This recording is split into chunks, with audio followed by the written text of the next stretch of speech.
paz do nosso Senhor Jesus Cristo esteja entre nós, amém? Amém. Olha, a Bíblia ela é uma riqueza, né? É uma riqueza em detalhes, em história do mundo. A Bíblia é completa, porque se você quiser saber a história do mundo, pega a Bíblia, né? Quer saber o tempo que você vive, você pega a Bíblia. Se quer saber o futuro, pega a Bíblia. E isso que nós temos de lindo é saber expressar a palavra de Deus. Até minha esposa estava vendo uma carta que alguém mandou para uma apresentadora, falando: olha, talvez você não entende, né? Mas para nós, servos de Deus, evangélicos, a Bíblia realmente é a bússola da nossa vida, é tudo na nossa vida, é onde a gente se guia mesmo por completo. Para quem não crê na Bíblia, não é importante, mas para quem crê, a importância está aqui. E você crê? Amém. Na palavra de Deus? Amém. Então, quando eu pregar, você vai crer. Amém. Você crê na palavra de Deus. Amém. Ontem também nós três, depois de muito buscar as coisas para a igreja, a parte material, né? Tivemos um momento assim que eu fui fazer um pagamento numa caixa. Eu escutava duas jovens falando no caixa sobre psicologia, sobre isso e precisando de ajuda. Eu não vou falar nada, estou tão cansada, né, de falar e as pessoas vão querer Deus, né? Chega uma hora a gente entra no esgotamento que não é da gente, é diabólico. Daí o Espírito Santo me incomodava. Eu cheguei e falei: olha, eu sou pastora, já fui assim direto. E eu tenho até uma tia pastora que é psicóloga, mas sabe quem ajuda nós mesmo? É Deus. De repente as duas pararam, começaram a ouvir, e foram ouvindo. Daí uma falou assim: olha, mas eu sou muito devota a tal, né? Que é o Brasil. Daí eu falei assim para ela: tá bom, você sabe que você recebe porque fé não importa, fé é uma coisa natural que o ser humano tem, que recebe dele mesmo, é algo que o ser humano tem, jamais são fé, vocês sabem disso, né? É a fé natural. E de repente assim, eu comecei a falar: e a tua salvação? E a tua vida eterna? Tal que você é devota aí, morreu por você na cruz do Calvário? Quem morreu para te dar salvação? Gente, a fila foi aumentando e as duas caixas paradas. Você foi enviada por Deus hoje para a nossa vida. Daí veio meu esposo para ajudar, né? Você foi enviada por Deus. Esse vai quilômetros para achar o endereço da igreja. Que eu falava assim: olha, não tem endereço da minha igreja aqui, mas procura uma igreja que fala do Deus vivo. Ele falou: uma igreja que fala do Deus vivo é nossa. Eu vou lá buscar uma igreja. Glória a Deus por isso, né? Daí ele foi. Enquanto isso, eu continuei pregando. E ela estava maravilhada do meu esposo também ser evangélico, né? E daí contei nosso testemunho. Mas o mais gostoso, gente, que a gente dá muita voltinha. E nesse dia, ontem, eu não dei voltinha, fui direto assim: se você morrer agora, a alma vai para o inferno.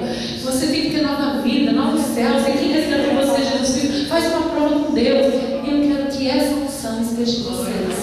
De chegar e falar sem voltinha e direto, falando que o único que morreu por nós é Jesus Cristo, aleluia, Filho de Deus.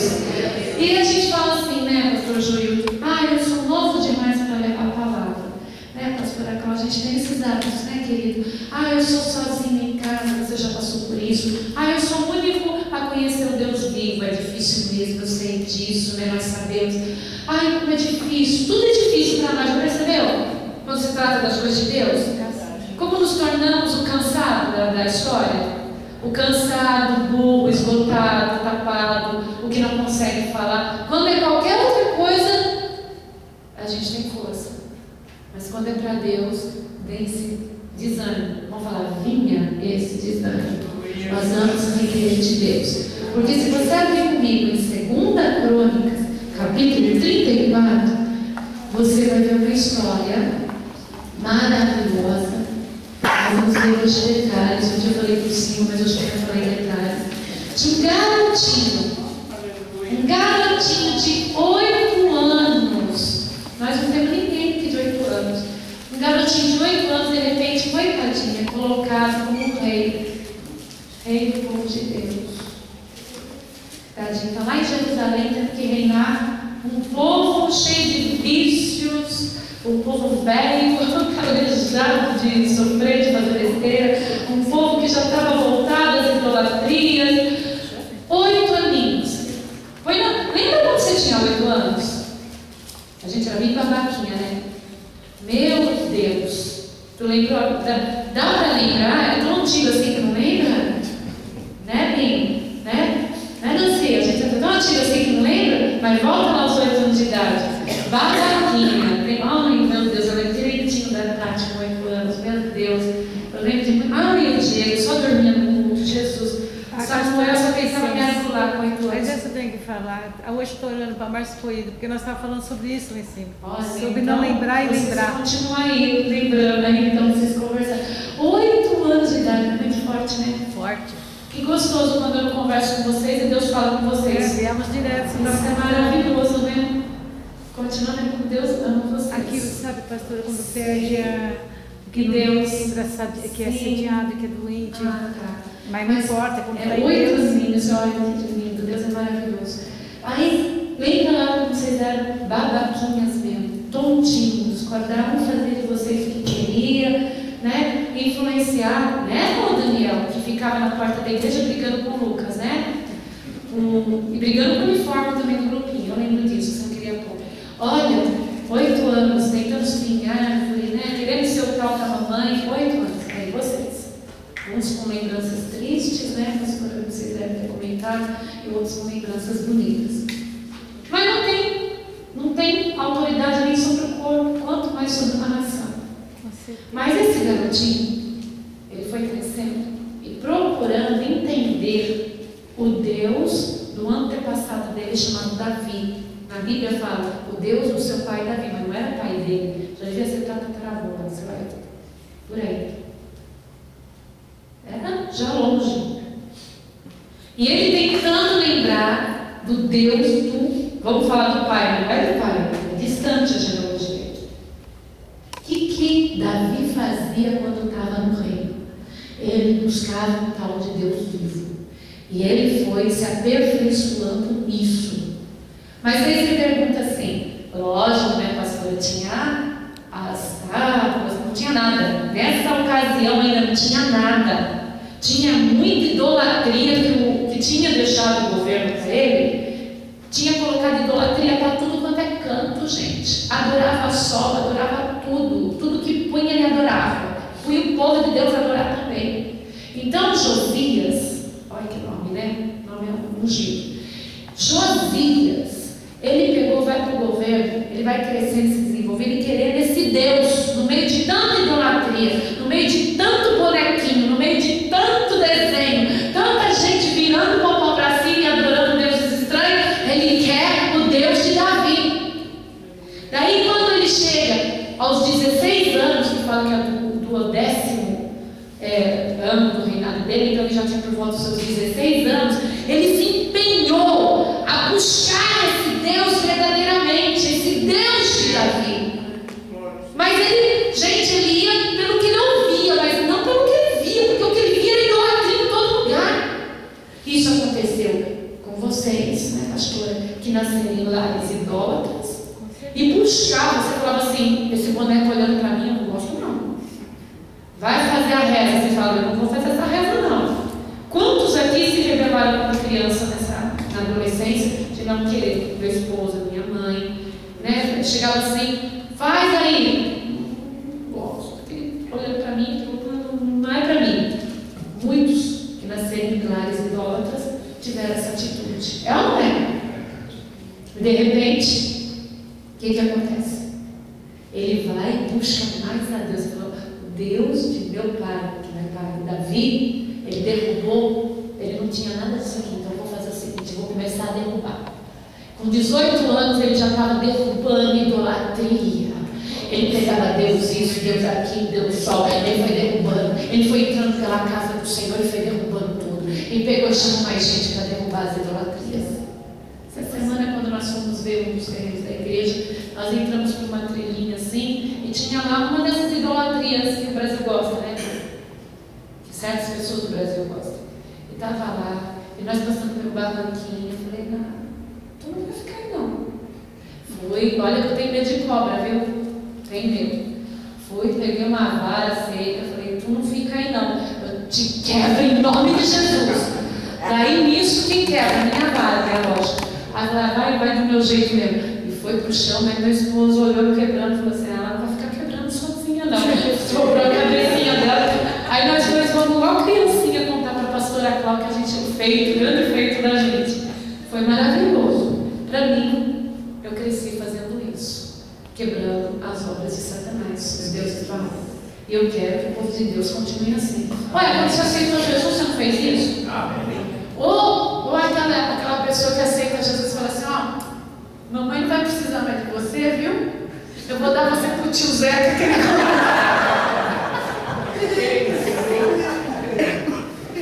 não é verdade? Olha, tá gastinho mancinha azul, mas vou dar pro tio Zé que ela me gosta, vai gostar de você.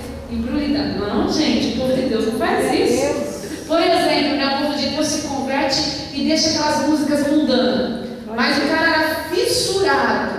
É vinil, pastora. Daí você vê que é antigo mesmo, cara. Aí é vinil. Aí o CD tem a coleção completa lá daquele meu artista preferido. Sabe, de quando eu ficava lá rolando e chorando, dando umas metaleiras de roqueiro, de sertanejo, de qualquer coisa. Olha lá, pastor. Aí vai se despedir de você, mas sabe, aquele meu sobrinho que está crescendo, eu vou dar para ele, sabe? Coleção de titio, ó.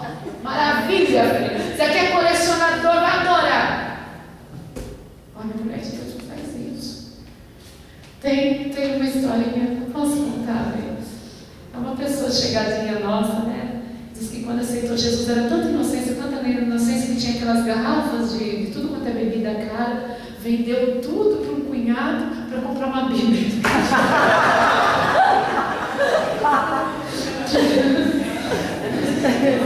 Não. Mas essa história é verdadeira, né, amigo? Parente. Bem próximo, até hoje tadinho, amigo. Mas o Senhor resgata, né? Hoje, eu acho que não seria isso, talvez, né? Hoje o Elias também interferir, né? Mas tá lá na casa do cunhado até hoje as bebidas que foram vendidas, né? Olha só, inocência. Eu sei que é uma inocência. Faltou o entendimento, mas a gente faz esses absurdos, faz ou não faz? Certeza. Né? Aí chega o outro que é viciado, né? Fez bem de jogar no poço da casa, mas viciado nas revistas pornográficas, né? E fala assim, olha, esse aqui eu vou deixar assim guardadinho para o meu filho quando crescer. É a mesma coisa, né, gente? É guardar o diabo, é guardar Satanás. Ou passar para alguém. O povo de Deus derruba, quebra e destrói. Oh, glória a Deus. Queima. Olha, lá em Atos mesmo, quando aqueles mágicos, aqueles que serviam a Satanás nas suas feitiçarias, eles tinham livros que, olha, se hoje livro é caro, imagine na época de Paulo. Como não era caro ter livros, né, ter a coisa escrita. E o que eles fizeram quando aceitaram Jesus? Queimaram. Glória a Queimaram. Jesus. Glória a Deus. Queimaram. Olha, eu lembro bem que o meu pai pregava com um poder e graça que era maravilhoso, né? Só quando estava meio. Não, mas a maioria das vezes pregava com poder e graça. E ele pregava contra idolatria, contra tudo isso, igual eu estou pregando. De repente, um dia assim, foi jogando fora disso do mundo, tudo que não fazia parte do reino de Deus. De repente, minha mãe falou assim: bem, tem certeza que não falta um? Não! E aquele lá? Não, aquele é da minha terra, porque era da Ilhas Canárias, era de espanhol, não, esse é da minha terra. Ela falou: olha, se você jogou fora a bonequinha japonesa que significa Buda, você vai ter que se jogar fora também o disquinho espanhol, porque esse é um negócio também. E daí o Senhor pôde operar nas nossas vidas. Guardou umas coisinhas desse mãe lá, mas o Senhor vai tirando a idolatria. Outra coisa que a gente às vezes idolatra, a terrinha da gente. Eu posso pregar bonito aqui, Jerusalém, terra bendita, mas gente, se eu ponho em evidência Pernambuco, Rio Grande do Sul, Santa Catarina, Minas Gerais, aí o povo já começa a se incendiar. Prova disso, gente. Quando o Lula ganhou, os pernambucanos ficaram tão felizes. Mas imagine a festa dos argentinos, não tá? Imagina. Né? Entendeu? Aí você vê o preconceito, aí você vê, é a minha terra, é a minha terrinha.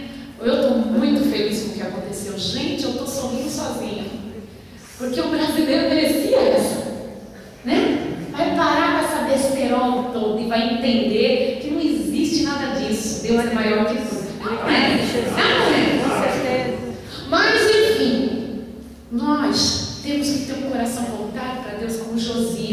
Tinha. É gostoso falar desse nome, porque foi o pai na fé da pastora Cláudia, missionário Josias. Né? Toda a minha família foi o pai na fé, que o Senhor abençoe ele onde ele estiver, que já está já mais idosinho, mas está na fé ainda. O Senhor o abençoe. Né? Que olha, queira ou não queira, tirou uma família inteira, a palavra dele tirou uma família inteira do espiritismo, de invocados mortos, né? A família que recebia as pessoas dentro de casa para fazer a sessão. E o Senhor operou na vida da minha família através da palavra desse homem. Que Deus o abençoe. Voltando a Josias. Está aqui, olha, nós estamos lendo nesse momento, indo com o meu dedo aí rapidamente, 2 Crônicas, capítulo 34. Eu quero que vocês leiam o versículo 4. Versículo 3. Porque no 8º ano do seu reinado, sendo ainda moço, começou a buscar a Deus de Davi seu pai. E no 10º ano, começou a purificar a Judá e a Jerusalém dos altos e dos bosques e das imagens de escultura e de fundição. E derribaram perante ele os altares de Balaíns, que são os deuses estranhos. E cortou as imagens do sol que estavam acima deles, e os bosques e as imagens de escultura, e de toda a fundição quebrou, e reduziu a pó, e aspergiu sobre a sepultura dos que tinham sacrificado. Muito forte. Nem os ossos ele deixou, até e os ossos dos sacerdotes queimou sobre os altares e purificou a Judá e a Jerusalém. E o mesmo fez nas cidades de Manassés, Efraim e de Simeão, e ainda até Naftali, e de seus lugares assolados ao redor. E tendo derribado os altares, os bosques e as imagens de escultura, até reduzimos a pó. E tendo cortado todas as imagens do sol, e em toda a terra de Israel, então voltou para Jerusalém. A gente não pode deixar. E até o pó que o diabo ofereceu. Você tem que ir até o pó. Até o pó. Tem alguma coisa na tua vida pendente ainda? Vai e deixa até o quê? O pó. Amém? Amém. Viu como é verdade a palavra de Deus sobre esse assunto? Não muda. A implicância de Satanás conosco é que nós adoramos o Deus vivo.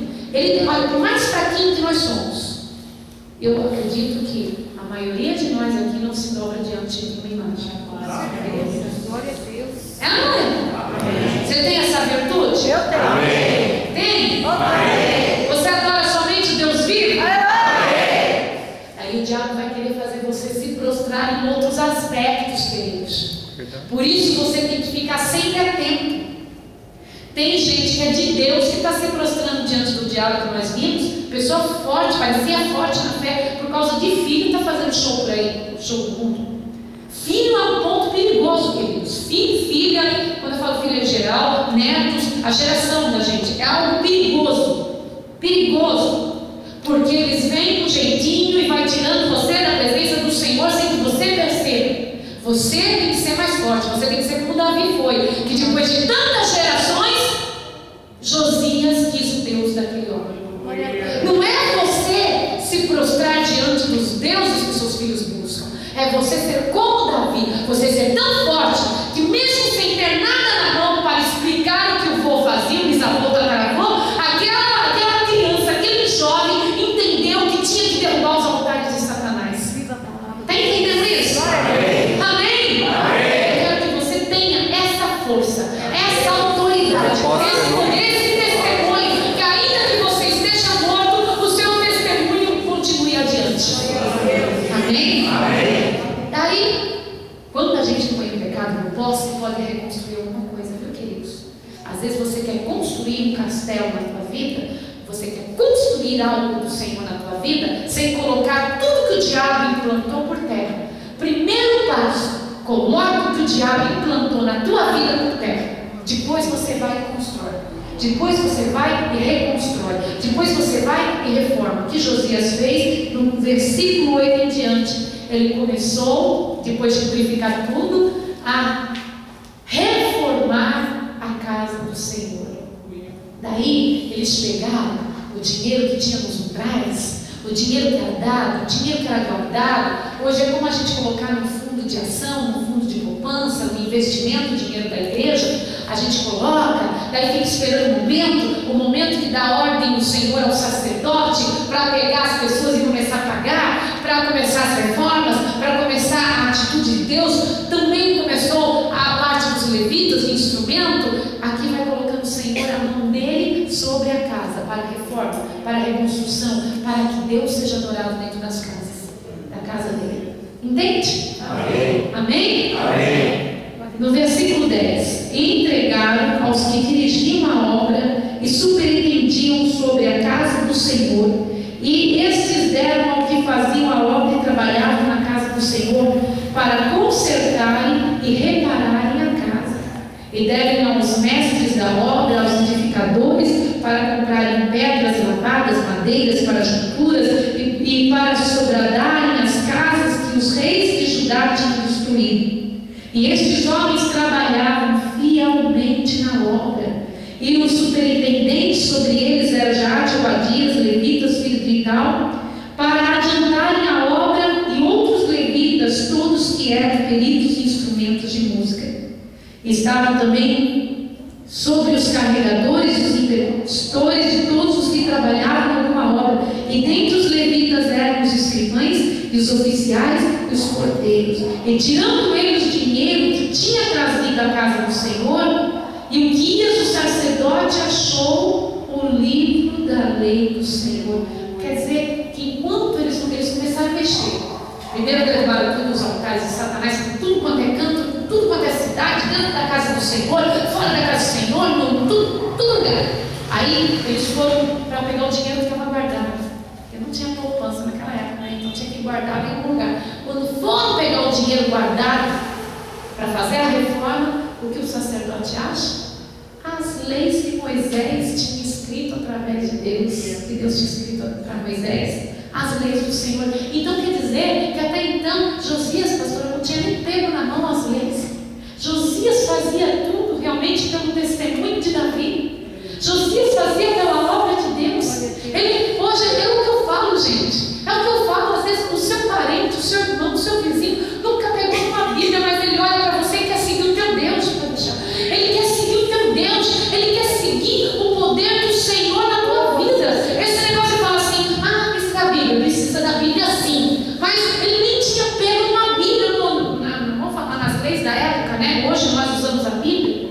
Ele nem tinha pego. E ele olhava e falava: esses demônios aí não vão ficar. Essas idolatrias não vão ficar, porque ó, meu pai Davi não usava, eu não vou usar, eu vou fazer como ele serviu, o Deus poderoso e vivo. Viva a palavra do Gente, quando a pessoa é escolhida por Deus, ela é escolhida por Deus. Quando a pessoa admira Deus, ela admira Deus. Você vai entrar na vida dela, ela não vai ter nada para Satanás, porque ela admirou Deus na tua vida. é lindo, maravilhoso. Aleluia.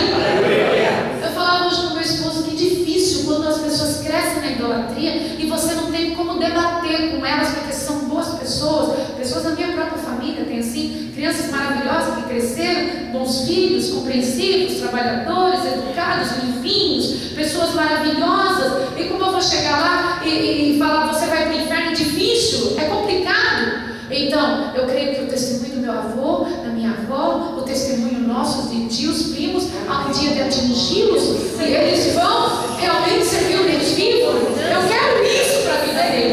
Eu quero que um dia eles olhem e falem assim: nossa, o vô era tão fiel, não tinha nenhum altar desse, e vai seguir o Deus vivo. A tia Cláudia, nossa, eu um dia de ser missionária como a tia Cláudia era. Um dia vai entrar esse Espírito de Deus, vai orar. Eu creio nisso, porque o teu testemunho vai fazer parte. Falo crendo, chamando. Falo crendo. Eu quero que você pense a mesma coisa. Tem coisas que não tem como, mas eu vou mostrar meu bom testemunho e Deus vai entrar. Deus vai entrar no meu amigo, no meu colega, no meu esposo, na minha esposa, no meu filho, na minha filha. Vai entrar. Eu vou ser bom testemunho. Eu não vou enverdar nem para a direita nem para a esquerda. Eu vou ser bom testemunho. A pessoa vai poder seguir, porque eu vou em linha reta para Cristo o tempo inteiro. Minha geração, meus amigos, meus conhecidos, meus inimigos vão seguir a Jesus. Quer crer assim? Vamos crer? sua, quando eles encontrarem, imagina essa turma aí quando está em mutirão, encontrar alguma coisa, eu penso que vai levar direto para a pastora Cal que encontra, porque são fiéis. Aí imagina vocês encontrando as coisas assim, no meio de um mutirão, no meio, é gostoso a muvuca do mutirão, né? É bom, né? A gente faz coisas que não queria fazer na vida. Aí, de repente, assim, chegou, olha, pastora, o que eu encontrei? Foi o que eles fizeram para Josias. Olha, Josias, olha aí, Josias, o que nós encontramos? Nós encontramos as tábuas da lei, nós encontramos as leis. Josias começou a ler e falou: Deus deve estar muito triste conosco, porque nós estamos fazendo tudo diferente do que está escrito. Vai e peça orientação ao Senhor, para que Ele nos ensine a seguir o que Ele quer de nós. Aí o sacerdote foi para uma profetisa, para uma mulher, uma tal de, está no versículo 22, Uda, uma profetisa chamada Uda, e ela profetizou que Jerusalém realmente ia sofrer a invasão, que iam ser levados cativos, porque Deus estava triste. Mas para você não, Josias, você não. Está aqui, ó, no capítulo 34, versículo 26. Assim diz o Senhor, Deus de Israel: quantas palavras que ouviste, como o teu coração se enterneceu e te humilhaste perante Deus, ouvindo as suas palavras contra o lugar e contra os seus habitantes, te humilhaste perante mim, rasgaste as tuas vestes, choraste perante mim, também eu te tenho ouvido, diz o Senhor. E eis que te ajuntarei a teus pais, e tu serás recolhido ao teu sepulcro em paz, e os teus olhos não verão todo o mal que hei de trazer sobre este lugar. Olha que bonito. Ai, mas pelo menos ele falou que vai morrer todo mundo vai, mas pelo menos ele não ia ser levado escravo, não ia ficar lá sofrendo a perdição. Que olha, para Jeremias aquilo era melhor estar morto do que estar vivo. Ele amaldiçoava até o dia que ele nasceu, de tão que era desesperador ver aquilo tudo que aconteceu com o povo do Senhor. Aí o que Josias fez? Josias falou assim: vamos juntar todo mundo na casa do Senhor, do menor ao maior. Eu não aguento gente que fala assim: eu não vou trazer meu filho na igreja, pastora, porque ele bagunça. Eu tenho que começar a falar a verdade, sabe? Mais do que eu já falo. Porque a vontade é falar assim: mas eu estou na frente, eu vejo que seu filho é bonzinho, é você que cutuca. Fala mesmo, o teu servo. Deixa a neném com sede, deixa a neném de fralda suja, a neném chora mesmo. É, não é? É. Põe o neném numa posição que ele está incômodo, o neném chora, irrita a criancinha, daí a criancinha chora, a criancinha fica nervosa, fica com calor, fica com frio. Porque quando a mãe e o pai amam a obra de Deus mesmo, eles são tão sempre um jeitinho da criança ficar ali, escutando a palavra de Deus.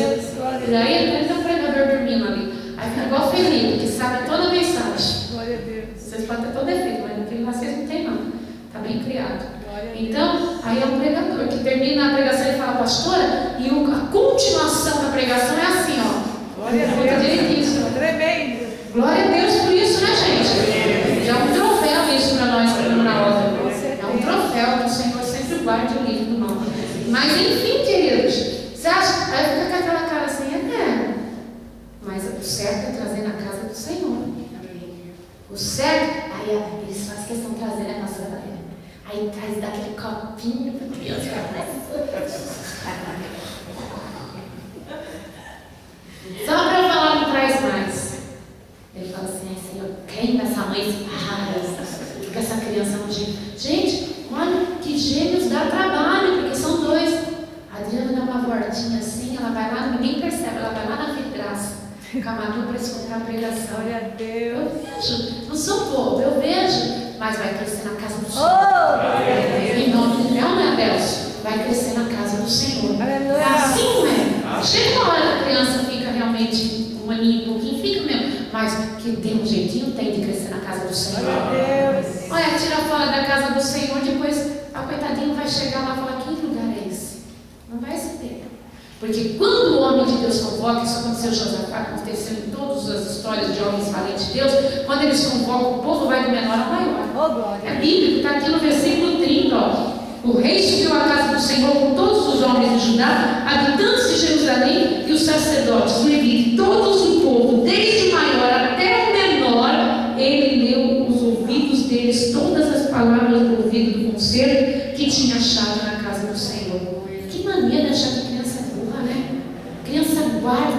Criança guarda a palavra de Deus e a história fica tão mais bonita na cabeça deles. Fica muito melhor que na nossa, que a nossa já está infectada de problemas e a deles vai entrando a unção purina e verdadeira. Amém?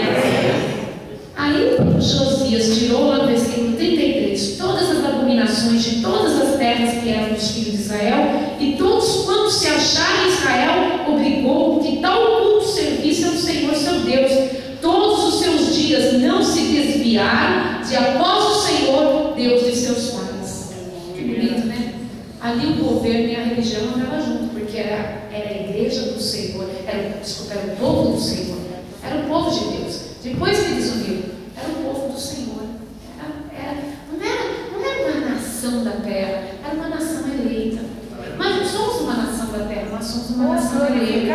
Todo mundo tem medo que a gente vai invadir, vai pegar o domínio, o governo. Não, nosso governo é vindouro. O nosso não é aqui na terra, não, é lá no céu. Amém? Aí Josias ele faz a maior Páscoa que já teve desde a época de Moisés. O povo participa do comer, do que realmente festejar diante da presença de Deus, de festejar a saída do Egito. Eles entenderam o que significava a Páscoa, entenderam o que significava estar ali na presença de Deus. Daí vamos saber da morte de Josias rapidamente, quer? Rapidinho. Josias, ele entendeu que tinha que lutar contra o povo egito, mas não tinha. Deixa eu ver aqui. E ele não deu ouvido à palavra de Deus que saía de Nebo na ocasião. Isso está no capítulo 35, versículo 29. Então ele falou assim: olha, escuta, nós vamos guerrear, mas você não entra nessa guerra, Josias. Nós não queremos te matar, é da parte do Senhor, nós vamos guerrear contra os babilônicos, você não entra nessa história. É isso mesmo, não é, pastor Júlio? Não entra nessa história. Mas Josias na hora achou assim: eu tenho que lutar até o fim, eu tenho que lutar com os egípcios, eu tenho que lutar com os babilônicos, eu tenho que lutar contra tudo. Ele se disfarçou, entrou no meio da guerra e levou uma flechada. Terminou assim os seus dias. Daí ele falou para os seus homens: me leva daqui que estou ferido, mas dormi um sono da paz. Depois que Josias dormiu, o Senhor permitiu a invasão. Até quem chora por Josias é Jeremias. Está aqui na palavra, o profeta Jeremias chora por Josias, mas cumpriu o que o Senhor havia falado, que ele não ia passar por aquele desgaste, não ia ver os horrores do exílio, ele não ia ver os horrores da entrada do inimigo. Ele dormiu em paz com o Senhor e foi enterrado por seus pais. Amém? Amém. Então que o Senhor faça da nossa história como a de Josias, só um pouquinho mais prolongada. Eu quero lutar contra os egípcios lá que tiver por 90 anos, né? Mais um pouquinho prolongada. Mas ele